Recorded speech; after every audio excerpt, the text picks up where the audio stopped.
की आज संविधान दिवस आहे। संविधान दिवसाच्या तुम्हाला शुभेच्छा देते आणि डॉक्टर बाबासाहेब आंबेडकरांनी आपल्याला जे लोकशाही दिली आहे आणि जो मतदानाचा अधिकार दिलाय, तर ह्या धनशक्ती विरुद्ध जनशक्ती आम्ही काय करू शकतो। तुमचा पैसा महत्त्वाचा नाही, तर आमचं मत महत्त्वाचं आहे आणि आमचा सर्वसामान्यांचा नेता आम्ही ह्या लोकशाहीच्या माध्यमातून निवडू शकतो। विषय असेल त्यामुळं ती उमेदवारी मला मिळाली नाही। अगदी शेवटचे 5 मिनिटं जेव्हा राहिले तेव्हा त्या 5 मिनिटात एकनाथजी शिंदे साहेबांची टीम आली आणि त्यांनी मला शेवटच्या 5 मिनिटात हे शिवसेनेचं त्यांनी मला चिन्ह देऊन तो AB फॉर्म दिला आणि मी शिंदे साहेब गटांची उमेदवारी मी ऐन वेळेला दाखल केली। ती हुडको वसाहतीची घरं आम्ही नावावर करण्यासाठी प्रयत्न केला। ती घरं नावावरही झाली, पण त्यामध्ये काही तांत्रिक अडचणी असल्यामुळे ती भोगवटा वर्ग 2 मध्ये गेली। आता माझं पुढचं असं विजन असेल की भोगवटा क्रमांक 2 मध्ये जी गेलेली घरं आहेत ती आपल्याला भोगवटा क्रमांक 1 मध्ये आणावी लागतील, कारण महत्त्वाचं माझं विजन हे असेल की हे झोपडपट्टी पुनर्वसन करण्यासाठी आणि त्यांना स्वस्त आणि अल्प दरात त्या लोकांना मी घरं उपलब्ध करून देण्यासाठी मी जास्तीत जास्त साहेबांकडे ते प्रयत्न करेन। नमस्कार, मी तेजस फडके, शिरूरतालुका.comच्या यूट्यूब चॅनलमध्ये आपलं स्वागत। आज आपण आहोत शिरूरमध्ये आणि आपल्याला माहिती आहे की शिरूर नगरपालिकेची सध्या प्रचंड रणधुमाळी चालू आहे निवडणुकीची आणि आपल्यासोबत आहेत शिवसेना शिंदे गटाच्या रोहिणी बनकर। ताई नमस्ते। नमस्ते। मला सांगा तुमचा राजकीय प्रवास कसा सुरू झाला? नमस्कार, मी रोहिणी किरण बनकर, सन्माननीय उपमुख्यमंत्री एकनाथजी शिंदे साहेब यांच्या शिवसेना गटाकडून मी धनुष्यबाण हे चिन्ह घेऊन आज उमेदवारी अर्ज मी दाखल केला आणि आज मी नगराध्यक्ष या पदासाठी अधिकृत उमेदवार म्हणून ही 2025ची निवडणूक लढवत आहे। आता राजकीय प्रवासाबद्दल जर माझ्या बोलायचं झालं तर 2017 ते 2022 या काळामध्ये मी विद्यमान नगरसेविका होते। त्यावेळेस मी विद्यमान नगरसेविका असताना शिरूर शहर विकास आघाडी प्रकाशभाऊ धाडीवाल हे आमचे नेते होते। त्यामुळे असं पक्षाच्या माध्यमातून कुठलीही यादी निवडणूक लढवण्याचं कधी आम्हाला आवश्यकता वाटली नाही, कारण संपूर्ण शिरूर शहराचं नेतृत्व प्रकाशभाऊ करत होते। त्यामुळे शिरूर शहर विकास आघाडीच्या अंतर्गत सर्व पक्षाचे सगळे उमेदवार एकत्र येऊन शिरूर शहराची निवडणूक घेतली जायची। त्यामुळे अधिकृत असं कुठलं एखादं पक्ष घेऊन आम्हाला कधी निवडणूक लढवण्याची यापूर्वी गरज पडली नाही। तुम्ही 5 वर्ष सुरुवातीला पण नगरपालिकेमध्ये काम केलेलं आहे। तुमचं जो वार्ड आहे त्या वार्डात तुम्ही त्यावेळेस काय काय कामं केली? मी ज्यावेळेस नगरसेविका होते, खरं तर मी राहायला भाजी बाजारमध्ये होते, पण भाऊंच्या मार्गदर्शनाखाली मला प्रभाग क्रमांक 10 मध्ये उमेदवारी मिळाली। प्रभाग क्रमांक 10 म्हणजे हुडको, गुरुकुल सोसायटी, वाडा वसाहत, त्यानंतर पाषाणमळा हा माझा प्रभाग क्रमांक 10 होता। आता प्रभाग क्रमांक 10 मध्ये सगळ्यात मोठा 30 वर्षापासूनचा एक विषय प्रलंबित होता, तो म्हणजे हुडको वसाहतीचा। 30 वर्षापासून त्यांची घरं नावावर नव्हती। मी सगळ्यात प्रथम त्या गोष्टीचा पाठपुरावा केला। आमची टीमही त्यावेळेस खूप चांगली होती आणि सगळ्यांच्या सपोर्ट सिस्टीममुळे, कारण सगळ्या नागरिकांना खरेदी विक्री करण्यासाठी त्यामध्ये काही अडचणी येत आहेत। दुसरा प्रश्न होता कचरा डेपोचा। घनकचरा व्यवस्थापन हुडकोच वसाहतीच्याच बाजूला घनकचरा व्यवस्थापनचा प्रोजेक्ट आहे।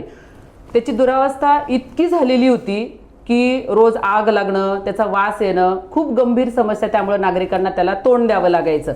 मग सगळ्यात आम्ही प्रथम हुडकोच्या घरांचा पाठपुरावा केला, तो विषय मार्गी लावला। त्यानंतर घनकचरा व्यवस्थापनचा मार्गी लावला आणि मला अभिमानानं सांगायला आवडेल की घनकचरा व्यवस्थापन इतकं चांगल्या पद्धतीनं झालं की संपूर्ण भारतामध्ये असा प्रोजेक्ट कुठे झाला नाही।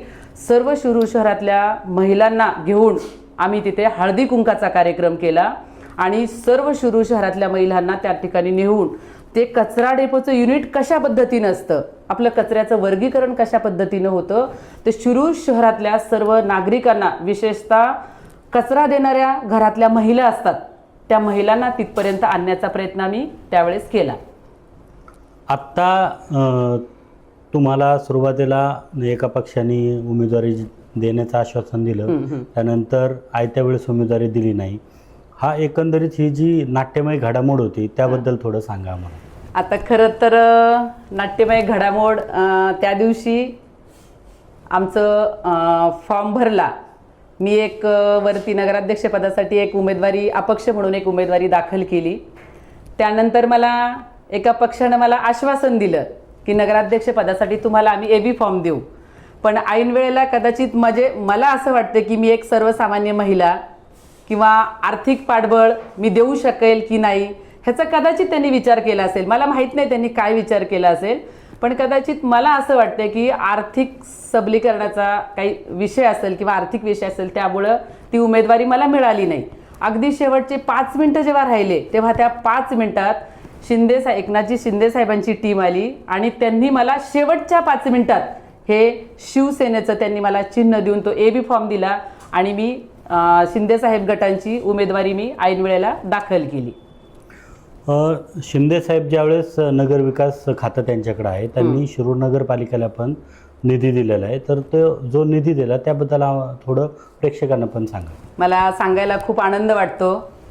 सगळ्यात महत्त्वाचे म्हणजे सन्माननीय उपमुख्यमंत्री एकनाथजी शिंदे साहेब हे लाडके भाऊ आहेत. सगळ्या लाडक्या बहिणींचे सगळ्यात मोठी योजना त्यांनी लाडक्या बहिणींची आणलेली. आमच्या ज्या मायमावल्या आहेत ते जे काही अगदी थोडेसे पैसे येतात त्यामुळे त्यांच्या संसाराला खूप चांगल्या पद्धतीनं हातभार लागला आहे आणि त्या इतक्या खुश आहेत की स्वतःचं असं काहीतरी म्हणून त्यांना ते काही जे 1,500 रुपये येतात त्याचा आनंद त्यांना खूप आहे. त्याच्यानंतर शिंदे साहेबांकडे नगरविकास खातं आहे, त्याच्यामुळे निधीची अडचण कधीच आली नाही आणि एकनाथजी शिंदे साहेब हे सर्वसामान्यांचा नेता आहे. सर्वसामान्य लोकांना जिथे जिथे कुठे अडचणी येतील ते कसलाही विचार न करता तिथे जेवढा लागेल तेवढा निधी पुरवण्याचा नेहमी प्रयत्न करत असतात. सगळ्यात पहिलं म्हणजे 2022मध्ये आपलं पाण्याचं थोडं प्रोजेक्टच्या काही अडचणी येत होत्या. खूप आपली जुनी जवळजवळ 27-30 वर्षापासूनची जी जुनी आपली पाण्याची योजना होते, आता ह्या रोजच्या समस्या असतात, ते कायम त्याचं रेन्युशन करावं लागतं. नंतर फिल्ट्रेशन प्लांट असेल किंवा ते आपलं पाणी आणणं नेणं असेल तिथपर्यंत त्यामध्ये अडचणी यायला लागल्या, कारण शिरूर शहराचा विकास होत गेला, लोकसंख्या वाढत गेली, त्यामुळं पाण्याचा प्रश्न थोडासा वाढत गेला. मग चिंचणी धरणावरून आपण एक योजना आपली तो प्रस्ताव मंजूर आहे, तर शिंदे साहेबांनी 72 कोटीचा निधी आपल्याला त्या पाणीपुरवठा योजनेसाठी दिलेला आहे. त्यानंतर आंबेडकर उद्यानमध्येही त्यांनी 5 कोटीचा निधी दिला आहे आणि आपले लाटेआळीमध्ये जे शाळा क्रमांक 1 आहे त्या शाळा क्रमांक 1 मध्ये अगदी सगळी सर्वसामान्य घरातली मुलं तिथं शिकतात आणि ती शाळा खूप जुनी झालेली होती, अगदी पडक्या अवस्थेत होती. मला फारसं माहीत नाही, पण माझ्या माहितीप्रमाणे जी सावित्रीबाई फुलेंनी तळेगाव ढमढेर येथे एक शाळा स्थापन केली होती, त्यामध्ये आपली ही शाळा असावी. मला त्याचे काही पुरावे अजून मिळाले नाहीत, पण त्यांनी तो मुद्दा घेऊन आम्ही तो पाठपुरावा केल्यानंतर त्यांनी ती शाळा तिथे बांधण्यासाठी शिंदे साहेबांनी निधी दिला आणि मला वाटतं 3.5-4 कोटीची ती योजना आहे. आता ते खूप छान तिथं इमारत उभी राहतीये. त्यानंतर आम्ही ध्यान मंदिरमध्ये विठ्ठलनगरला एक सर्व सामाजिक उपक्रमातून एक ध्यान मंदिर उभा केले. तिथे बराच मोठा 20 गुंठ्याचा मला वाटतं काहीतरी ओपन स्पेस आहे. त्या ओपन स्पेसमध्ये त्यांनी 1 कोटी नमो उद्यानसाठी आपल्याला जाहीर केलेले आहेत. त्यानंतर घनकचरा व्यवस्थापनला जे प्रोसेसिंग युनिट आहे त्यासाठीही साहेबांनी निधी दिलेला आहे. त्यानंतर इलेक्ट्रिक गाडी आहे. बऱ्याच वेळेला खांबावर चढणं वगैरे आमच्या कर्मचाऱ्यांना शक्य होत नसायचं. प्रत्येक वेळेला जे वरच्या लाईट असायच्या ते कुठली तरी दुसरी गाडी आणायची, वरती चढणं, लाईट बदलणं, खूप अडचणी यायच्या. तर ती एक 50 लाखाची गाडी साहेबांनी आपल्याला नगरपालिकेच्या माध्यमातून दिलेली आहे. आता मला सांगा, तुम्ही आता नगराध्यक्ष पदासाठी उभे आहात आणि शिरूर शहर खूप विस्तारत चाललंय. बरं. शेजारी मोठी औद्योगिक वसाहत आहे, इकडं रांजणगाव औद्योगिक वसाहत आहे, तशी सुप्याला पण औद्योगिक वसाहत आहे आणि ह्या शिरूर तालुक्यात पारनेर, श्रीगोंदा आणि शिरूर अशी सगळी लोक येऊन शिरूरमध्ये राहतात, स्थायिक झालेत, काही कामानिमित्त राहतात. तर आता एवढ्या मोठ्या शहराचं ज्यावेळेस तुम्ही नगराध्यक्ष पदासाठी उभं राहताय, तर त्यातल्या समस्या काय काय आहेत आता ज्या तुम्हाला जाणवतात प्रामुख्याने? आता सगळ्यात महत्त्वाचं म्हणजे रस्ते, पाणी, लाईट, नंतर आरोग्य, ह्या समस्या हे रोटेशन कायम चालू असतं. हे नगरपालिकेच्या माध्यमातून आता 4 वर्ष नगरपालिकेत नगरसेवक नव्हते तर ही कामं चालूच होती, ती काही थांबत नाही, ते रोटेशन कायम चालू असतं. पण ज्यावेळेस मी आता प्रभाग क्रमांक 10 मध्ये मोहीन काझी आमचा एक उमेदवार तिथे शिवसेनेचा उभा आहे, मी आता प्रचार करत असताना जेव्हा मी फिरते त्यावेळेस माझ्या असं लक्षात आलं की झोपडपट्टी मध्ये जे इंदिरानगर झोपडपट्टी असेल, सिद्धार्थनगर झोपडपट्टी असेल, नंतर तर नगरपालिकेच्या माध्यमातून एक आपला 87 कोटीचा जो प्रकल्प मंजूर झालेला आहे. तर माझं सगळ्यात महत्त्वाचं माझं विजन हे असेल की हे झोपडपट्टी पुनर्वसन करण्यासाठी आणि त्यांना स्वस्त आणि अल्प दरात त्या लोकांना मी घरं उपलब्ध करून देण्यासाठी मी जास्तीत जास्त साहेबांकडे ते प्रयत्न करेन. पंतप्रधान आवास योजनेतून आम्ही हा प्रयत्न केला होता, पण काही तांत्रिक अडचणीमुळे ते राहून गेलं. थोडंसं जागा वगैरे असं काहीतरी तांत्रिक अडचणी त्यामध्ये असतात. तर 87 कोटीचा जो तो प्रकल्प आहे, त्या प्रकल्पामध्ये समजा ह्या सगळ्या झोपडपट्ट्या जर आपण एकत्र आणल्या, तिथे जर आपण तो प्रकल्प उभा केला, तर ह्या सर्वसामान्य अगदी गोरगरीब लोकांना अल्प आणि स्वस्त दरात घरं मिळतील. त्यानंतर त्यांना घरं दिल्यानंतर सगळ्यात महत्त्वाचा तिथे एक आपला शिरूरचा शहराचा एक प्रॉब्लेम आहे पार्किंगचा. थोडंसं आपलं शिरूर शहर भौगोलिकदृष्ट्या थोडं छोटं आहे, त्याला असं फार मोठा आपल्याला विस्तार नाही आहे. शिरूर शहराचा जागा कमी असल्यामुळं किंवा आपलं भौगोलिक क्षेत्र त्याचं कमी असल्यामुळं पार्किंगचा थोडासा प्रॉब्लेम होतो. जर आपण हे झोपडपट्टी पुनर्वसन करण्यासाठी त्यांना जर अल्प आणि स्वस्त दरात घरं उपलब्ध करून दिली, तर आपल्याला तिथे पार्किंगचं म्हणजे पोडियम पार्किंग आपल्याला करता येईल. 2 मजली पार्किंग आपल्याला तिथे करून हा पार्किंगचा प्रश्न आपल्याला सोडवता येईल. त्यानंतर सर्वे नंबर 1140 मध्ये वन उद्यानचा तो प्रीतम प्रकाशच्या वरती डोंगरावर जो 70 एकरचा काहीतरी आहे जागा आहे, ती जमीन आहे फॉरेस्टची, तिथं काही NGOनी झाडं लावलेली आहेत. मग आता त्या झाडांमध्ये शिरूरच्या शहराच्या आरोग्याच्या दृष्टीने आपल्याला खरं तर आपलं आरोग्य हे काय असतं हे कोविडमध्ये सगळ्यांनी अनुभवले. त्या दृष्टीने आपल्याला यापुढे कुठले आजार आपल्याला येऊ शकतात, त्यामुळे आपल्याला आरोग्याचा सगळ्यात महत्त्वाचा प्रश्न आपल्याला शिरूर शहराच्या पुढे, इव्हन मी म्हणते सगळ्यांपुढे तो प्रश्न आहे. तर तिथे NGOच्या लोकांनी खूप झाडं लावलेली आहेत. तर ते तिथे खूप मोठ्या प्रमाणात अजून वनीकरण करण्याचा माझा जास्तीत जास्त प्रयत्न राहील, जेणेकरून शिरूर शहरवासियांचं आरोग्य चांगल्या प्रकारे राहील. त्यानंतर जो सर्वे नंबर 272 आहे, म्हणजे जे स्मशानभूमी स्मशानभूमी ते आपलं दशक्रिया विधी घाट, तो जो 272 सर्वे नंबर आहे त्याचाही आम्ही खूप पाठपुरावा केला होता, पण तिथेही काही तांत्रिक अडचणी असल्यामुळे मला ते करता आलं नाही. पण आता जर नगरविकास खातं साहेबांकडे असेल, साहेबांनी शिरूरकरांवर इतका मोठा विश्वास टाकून माझ्यासारख्या एका सर्वसामान्य सावित्रीच्या लेकीला जर त्यांनी इतका मोठा मान दिलाय, तर तो प्रकल्प कसा करता येईल, तिथे एक चौपाटी कशी करता येईल. भौगोलिक क्षेत्र आपल्या शिरूर शहराला खूप चांगले मिळाले, नदी किनारा मिळालाय आपल्याला. तर आपल्या शिरूर शहराचं सुशोभीकरण करण्यासाठी तो किनारा आपल्याला खूप छान सुशोभित करता येईल.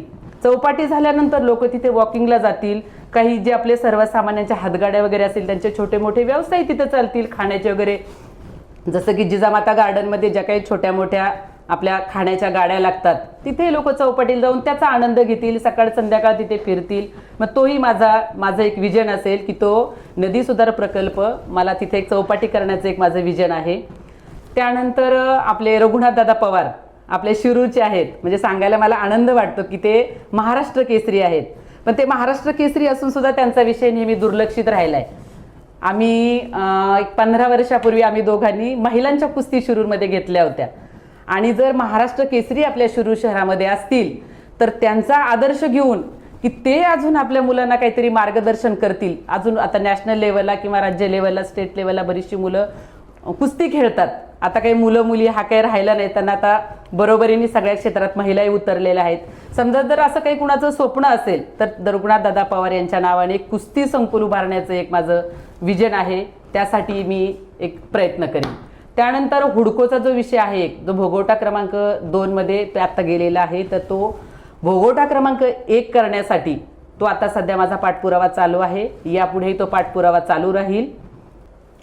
मला सांगा, आता प्रत्येक निवडणुकीत जनशक्ती विरुद्ध धनशक्ती असा वापर होतो. आत्ता ह्या निवडणुकीत पण ते होण्याची शक्यता आहे, काय सांगाल त्याबद्दल? आता येत्या 2 तारखेला जे मतदान होणार आहे तिथे खरं तर धनशक्ती विरुद्ध जनशक्ती असंच होणार आहे. पण आज संविधान दिवस आहे, या निमित्तानं मी सांगू इच्छिते की डॉक्टर बाबासाहेब आंबेडकरांनी जो जनतेला मतदानाचा अधिकार दिला आहे, ते लोकशाहीचा उत्सव या ठिकाणी साजरा करतील. आणि मला विश्वास आहे की जो शिंदे साहेबांनी माझ्यावर विश्वास ठेवला आहे त्याला मी तडा जाऊन देणार नाही. त्यांची प्रतिष्ठा जपण्याचा मी 100% प्रयत्न करील. मी घर टू घर प्रत्येक मतदारापर्यंत मी पोहोचण्याचा प्रयत्न करते. आणि शिरूर शहरासाठी मला जे काही त्यांच्या माध्यमातून करता येईल ते मी करेल.